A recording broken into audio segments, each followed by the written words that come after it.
Despite the age of 2015's Intel i5-6600K and i7-6700K CPUs, the parts are still widespread and haven't had many upgrade pathways in their earlier years of competition. It wasn't for another 2 years that AMD Ryzen would come out, and anyone seeking gaming performance upgrades would have downgraded by moving to a Ryzen 1000 series part from the 67 or 6600K. The Intel upgrades weren't exciting either, with the 7700K being one of the more useless upgrade pathways in recent years, and the 8700K offering a noteworthy jump, but one that wasn't always meaningful in a perceivable way.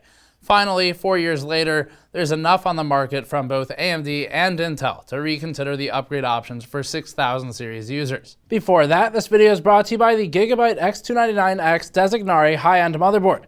The Gigabyte X299X Designare runs Intel's X299 chipset for HEDT CPUs, but this board stands out most for its properly finned VRM heatsinks and cooling solution, and its focus on networking with dual 10 gigabit Ethernet alongside Wi-Fi 6 802.11ax support. Learn more at the link in the description below. Times have finally changed a lot since the 4-core 8-thread i7s of yore, like the 6700K and 7700K, and especially from the 4-core 4-thread i5 CPUs that used to be out. So finally, after years and years of stagnation with Intel CPUs, in just the last maybe 3 or so years, we've had a number of big improvements from both AMD and Intel, with the former pushing the latter to restructure its branding of CPUs. i7's just a name after all, and with the launch of AMD Ryzen parts, Intel has obviously reconsidered what is an i7 CPU versus an i9 CPU, which didn't even exist when the 6700K came out. As for the popularity of these parts, they're still everywhere, as I'm sure many of you can comment and let us know. The 2600K and 2700K are still everywhere, more a couple years ago than now, but the problem that Intel ran into was that its parts were good enough and it wasn't releasing compelling enough upgrades, and AMD didn't really give them a reason to at the time, that people just sat on what they had. And that's fine, because the 6700K and 6600K, for the most part, have been pretty good for gaming, and still, in a lot of instances, are. But that's finally starting to slip, and it's more noticeable with a higher-end GPU, but it also starts to become noticeable in games that are more thread-bound than some of the older titles would have been from the time. If you look at the Steam hardware survey today, the respondents currently, 76% of them are running on 4 cores or fewer, physical cores that is. So this is still very common. What we're doing here today is hopefully providing some of you who have 6000 series CPUs, or maybe those who don't, you got to look back, a clearer picture of potential upgrade pathways, including both AMD and Intel. We are looking at gaming and non-gaming production level performance, and between those two, we can put together a clearer picture. If you've been out of the game for a while, you haven't even paid attention to AMD for a few years because you haven't built a computer in a few years, that's fine. We have a lot for you to catch up on.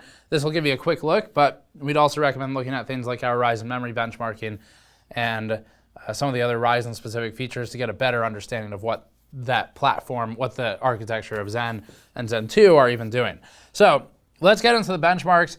We'll talk about what the full picture conclusion is, synopsis is after all of those. We've done a lot of revisits in the past couple of years with, for example, the Phenom 2 series. That was really fun to look at again.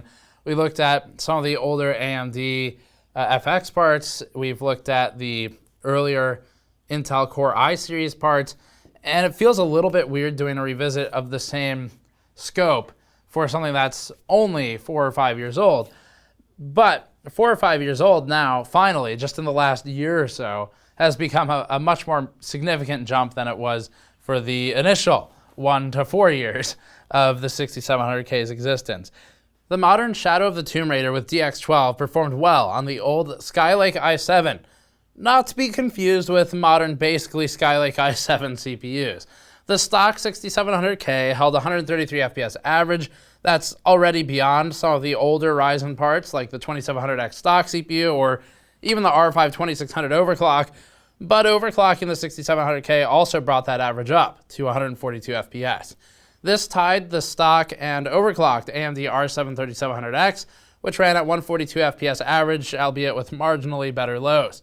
Compared to the R5 3600, one of our preferred CPUs of buying today, the 6700K flanks its position, which is 138 FPS average for the stock result.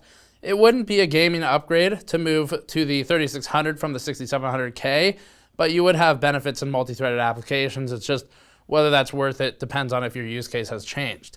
The i5-6600K was a different story, now one of the rare CPUs to fall below 100 FPS average in this test, along with the Ryzen APUs, the Lathan 3000G, and some other things that are below the chart. The 6600K's stock 89 FPS average had it about 19% ahead of the R5 3400G, which is just plain bad. The R5-1600, an exceptionally slow CPU by comparison to a lot of other things, outperformed the i5-6600K at 106 FPS average, a lead of 19%. And when we say the 1600 is slow, it's just in an objective way, its frequency is significantly lower by today's standards. So whether or not the i5 is dead, the era of the 4-core, 4-thread i5 is certainly over, and has been for a while. We announced its death when the R5-1600 launched, and it's reinforced here. Shadow of the Tomb Raider is one of the newest games in our current CPU test suite, which will be refreshing soon, by the way, and it's no coincidence that it's also one of the games that makes good use of additional threads. We can move next to the DirectX 12 version of Hitman 2. The 6700K managed a very playable 110 FPS average in this test. The 7700K is a nearly identical CPU, and the 113 FPS average that it scored here is also nearly identical.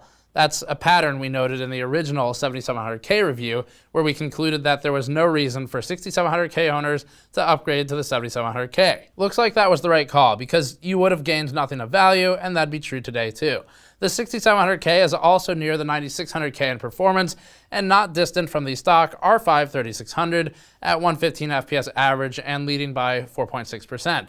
Also nearby, the 2700X OC is similar, but none of these would be an upgrade. To upgrade in gaming performance, you'd need to at least jump to an R7-3700X, R9-3900X, which is getting expensive, and both of those would only provide single-digit percentage increases. You could also move to the i7-9700K and 140 FPS of modern days, which would provide 27% uplift, near-ish your original 6700K's price point. If you're still on a 6700K and haven't overclocked it, the gains might be worthwhile in some games, but this one only provided an uplift of 116 FPS average, or 5.2%, at 4.8 GHz. Making the switch from the 6600K is more worth it, as the 4-core, 4-thread i5 averaged 80 FPS here, with the stock 6700K outclassing it by 38%. If you're on an i5-6600K and want to upgrade to something in the $200 class, the R5-3600 would provide excellent overall value and would also bail you out of the dead or dying Intel i5 series. The uplift is a massive 46% at $200 spend or so for the CPU, and that's for a stock 3600. Keep in mind that AMD overclocking efforts are better spent memory tuning than all-core overclocking, and we have a different video on that if you need to get up to speed on the AMD platform, if you're unfamiliar with it so far. The gains from the higher-up AMD CPUs are minimal in gaming, so you could save money by sticking to a 3600.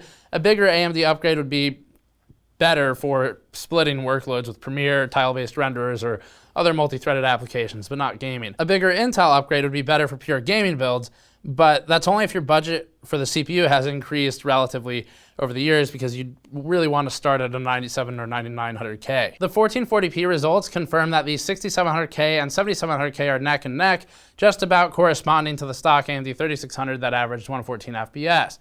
Given that the 6700K is the older part by several years, that's a huge win for Intel. But the AMD part has 2 more cores and 4 more threads that can give it an advantage in other applications. The heavily CPU-bound 6600K benchmark averaged 80 FPS, exactly the same as it did at 1080p, so all previous recommendations remain unchanged. We are CPU-bound here. We still haven't found the ceiling on how many frames per second F1 2018 will render, and the 6700K averaged 245 FPS stock. This is useful in giving us a better idea for top-to-bottom scale. The 6600K, for example, also ran above 200 FPS, but the hyper-threaded i7 still beat it by 14%. The relative performance of AMD's CPUs is stronger here than it was in Hitman 2, so the nearest equivalent to the stock 6700K is the 2700X, a CPU that's still widely available for excellent prices thanks to being undermined by the R7-2700 at launch. The Gold Edition variant is available too, almost as if customers don't want to pay an extra $100 for an etched IHS that they'll never see once it's installed. The 2700X and 2700, which would be the same as the 2700X once a few minutes of overclocking is applied, can be had for around $160 to $200 these days, depending on sales. The 9900K, Intel's current gaming leader, we don't talk about the 10,000 series, mostly because the numbers are too hard to say, averaged 313 FPS. Shifting high core count CPUs down into the consumer space gave Intel's lineup a huge boost not long after the 6700K's launch, even if things have leveled out since then. Good upgrades would be moving from the 6600K to the 6700K if you can find a dirt cheap used one, or from the 6600K to an R5-3600. The 6700K would have a good upgrade pathway to the R7-3700X or i7-6700K. If budget allows, obviously the 9900K is the chart leader, but you could save the most money by buying a used 6700K. It's just we wouldn't really feel good spending more than $50 on one. At 1440p, the 6700K was still mostly the bottleneck for the benchmark, but became occasionally GPU limited at 228 FPS average. With the 6600K still significantly below it at 202 FPS average, there's still a lot to gain from the i5. Obviously, this is far beyond what's required to be playable. It's not like you're going to have a bad experience with the 6600K in this, but it's the comparison to other CPUs that matters.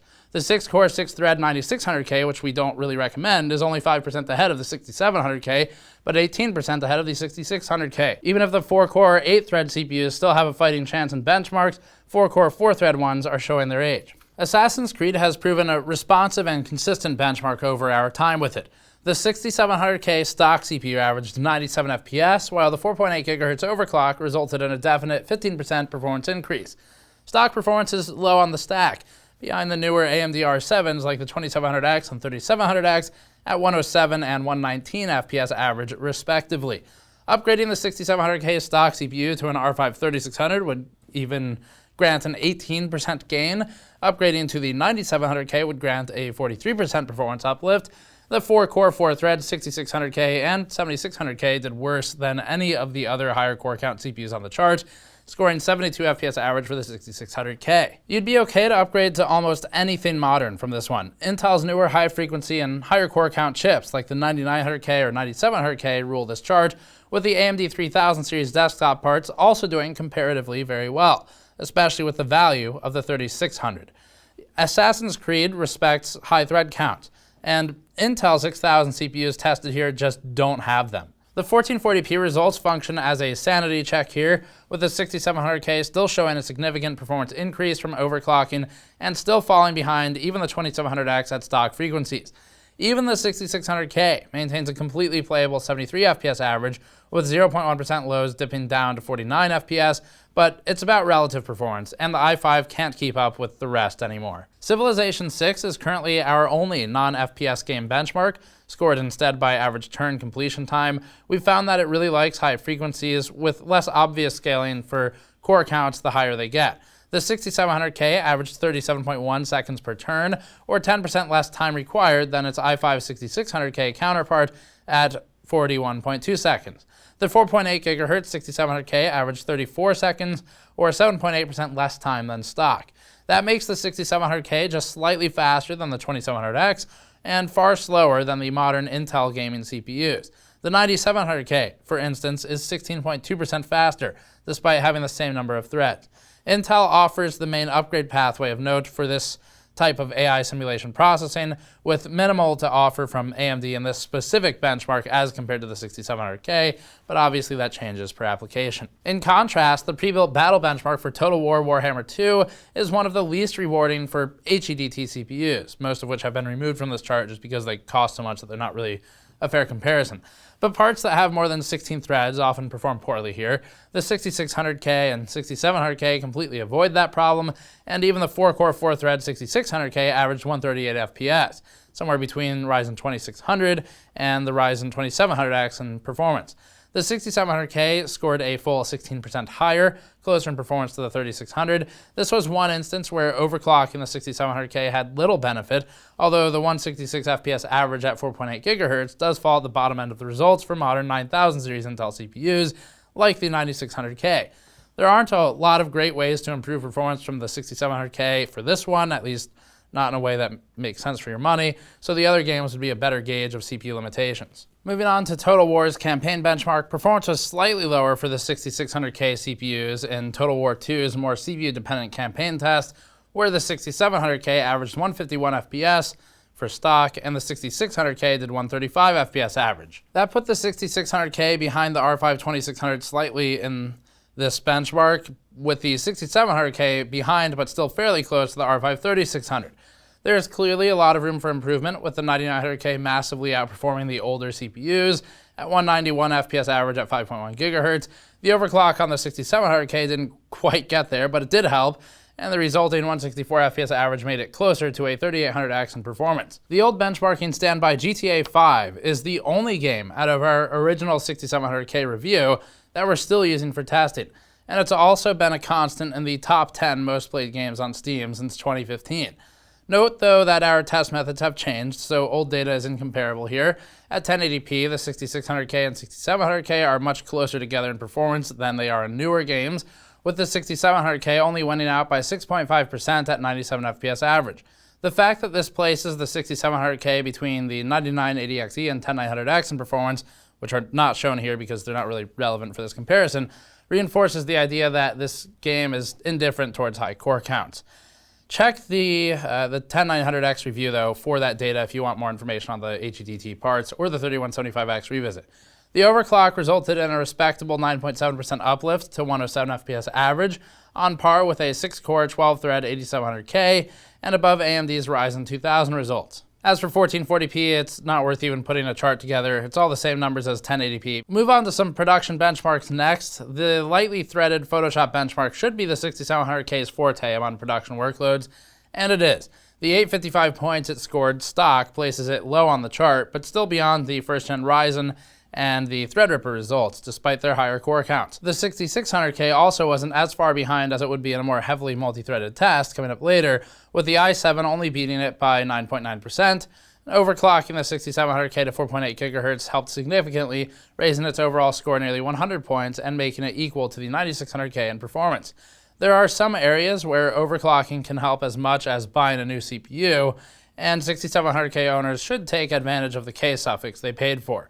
If you use Photoshop heavily, higher frequency parts are still the leading choice for this particular workload, although the higher core count parts may be worth considering if you do mixed workloads with Premiere, for example. Premiere is the beginning of the real problems for the limited core count CPUs. The tests we've discussed up until now have been fairly forgiving of this limitation, and even Premiere didn't take advantage of high core counts until recently. But the fact remains that the 6600K is among the slowest CPUs we've rendered these Premiere files on. At 8.3 minutes to render the 1080p show floor report, it doesn't sound bad, but it is when considering that these numbers all scale mostly linearly with project size. Compared to the 5.7 minute render time of even a stock i7-1700, it's clear that this was never what i5s were designed for. The 6600K could be improved by 19% by upgrading in the same socket to a 6700K at 6.7 minutes render time, assuming you could grab one for $50, but good luck. And even the 6700K improved upon itself by 9% with an OC. A reasonable upgrade might be to the R5 3600, which renders in 4.8 minutes, or if you have more money these days, the 3900X, which renders in 3.4 minutes. The 9700K requires 4.5 minutes to render, making it barely any better than the 3600. If you're going for a gaming-heavy build, the 9700K would achieve some level of balance, but it does sort of feel bad to buy the 9700K, given that it's flanked by the significantly better 9900K and the R5 3600 for value. Although it's not better in gaming, the value is better for these production workloads, and it has more threads for some of them. This chart changes a lot with the higher end parts, but check our 3175X revisit for all of those, including Threadripper 3. Moving on to the 4K 60 B-roll and A-roll cut, we get more intensive workloads to look at now. The chart topping 3175X overclock rendered the 4K B-roll file in 5.1 minutes, not shown here, but this same file took the 6600K a painful 28 minutes to complete. The 6700K did considerably better than the 4-core 4-thread CPU with a 21.6 minute result, but even the 6700K overclocked to 4.8 GHz just about matched the stock R5-1600 at 19.6 minutes. So the same recommendations apply here as for the 1080p Premiere benchmark. 7-zip compression and decompression testing are next. Our recent W3175X revisit had Intel showing a big advantage in average compression scores, which might be related to memory bandwidth, while AMD took the lead in decompression. Removing all of those high-end parts from the benchmark, the 6700K and 6600K are still slow in both. The stock 6700K falls behind the stock R5-1600 at 34,000 MIPS versus 38,000 MIPS, or millions of instructions per second, and that's the test we'd expect Intel to do well in. The 6600K does worse, of course, falling behind everything but AMD's APUs, like the 3200G and 3400G. The 6700K's decompression score up next of 38,000 MIPS is much further behind the AMD R5-1600, with the 1600 showing a 44% advantage. The 6600K doesn't even beat the 3400G here by a long shot, and only exceeds the performance of a stock 4-core, 4-thread 3200G, and even then by a narrow 5% margin. Almost anything these days would be an upgrade if you're doing compression or decompression heavy workloads, although if you were at the time you built the current system you're considering upgrading, you're probably on the HEDT platform of the time. Blender's the last one. This is the most purely thread count dependent test we run, so it's obviously not a test where we expect these CPUs to excel. The 6600K took more than an hour to finish the monkey head render versus 5.3 minutes for the unlisted 32-core Threadripper 3970X. The relevant upgrade pathways would include the R5-3600, which improves over the 6600K at 24.8 minutes, a render time reduction of 59%, while also offering regular gaming improvements. This is a good upgrade pathway. The 6700K is less clear on the gaming side of where you should go, but it has almost every option open to it on rendering. The 3600 would still be a good jump on rendering while maintaining similar gaming performance, sometimes an improvement.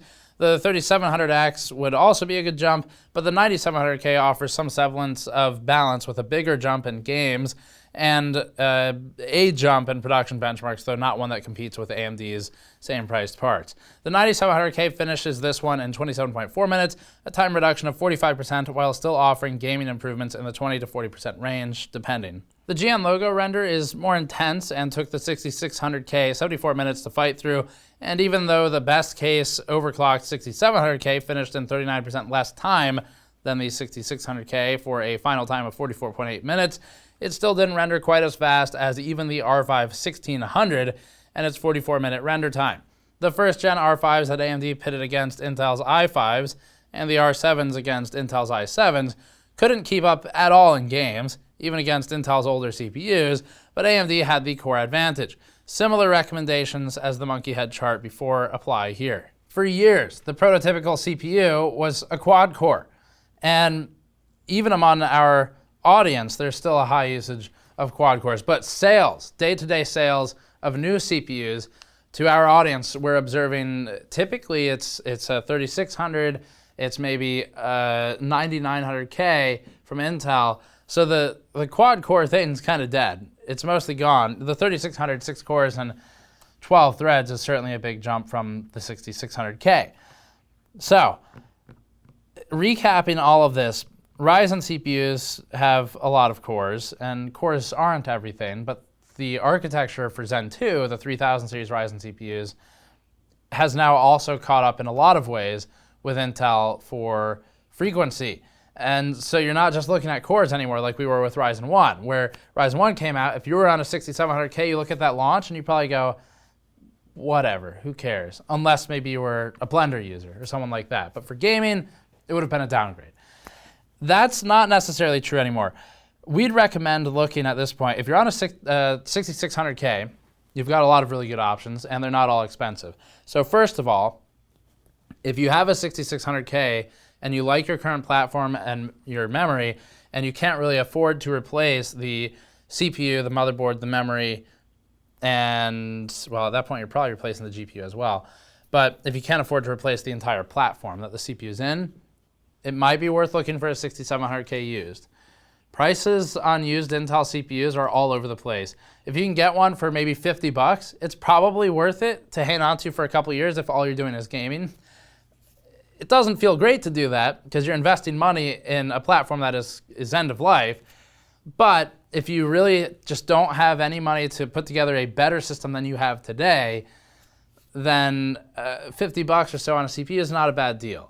It's just that finding that's hard because for Intel CPUs, when they're used especially, often are way overpriced. And maybe that's because of corporate customers who just think they need the same exact configuration forever, or whatever the reason is.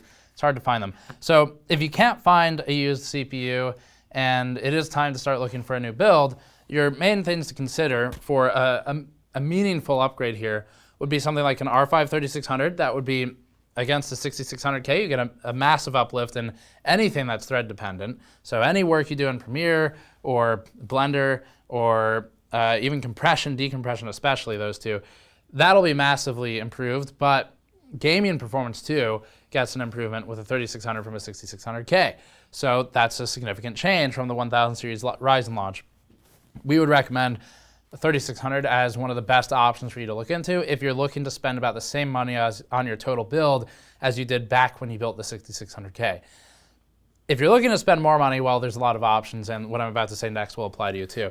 If you're on the 6700K and you're trying to spend about the same money you did back then, the obvious choices would be, well, first of all, you can spend less and do a 3600, still a good CPU, doesn't give you really that much in terms of gaming, if anything. Sometimes it's nothing. So don't expect an improvement in gaming there, or at least not a meaningful one that you can perceive on a daily basis. Big improvement though in things like, again, Premiere, production workloads. If you're trying to stick to a higher gaming performance, the 9700K would be your best to jump. From a 6700K, you get upwards of 40% improvement in some games.